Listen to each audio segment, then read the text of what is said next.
kan. Benda ni murah. Pak kata Sudin belum tahu.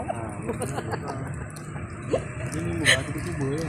Ini Cik Muhammad. Cik Muhammad JTX. JTX. Ni memang buat JTX. Dulu. Tapi apa makin pakai berpengalaman. Yang baik pakai je. Kita apa bawa Grab kan. Ya. Apa duty lah dia punya minyak. Memang. Minyak luar tu. Kita nak dalam proses nak melekatkan di kereta Encik Muhammad hari ni. Yang Encik Muhammad bawa Grab kereta cun mantap. Jadi kita tengok.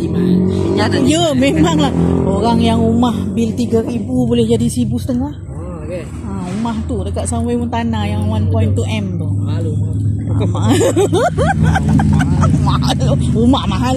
Dia jenis semua bilik ada aircon, semua buka begitu saja. Jadi tengok berapa. Sebab macam tu lah, macam yang kita orang cerita lah, dia lah yang bawa lepas kita letak kat kereta.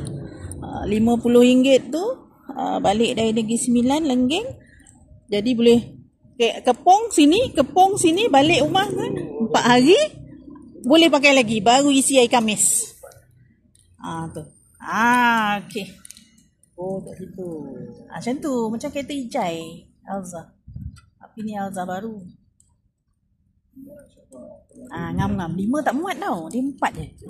Nanti dia konyot-konyot bodoh pula. Tapi tak apalah, dia kalau laminate kan dia keras pula kan. Ni senang. Kalau laminate nak duit laminate pula. Jadi you monitor minyak. Test lah mileage. Dari isi 60 tu, tengok mileage. Sebelum ni jalan berapa lama?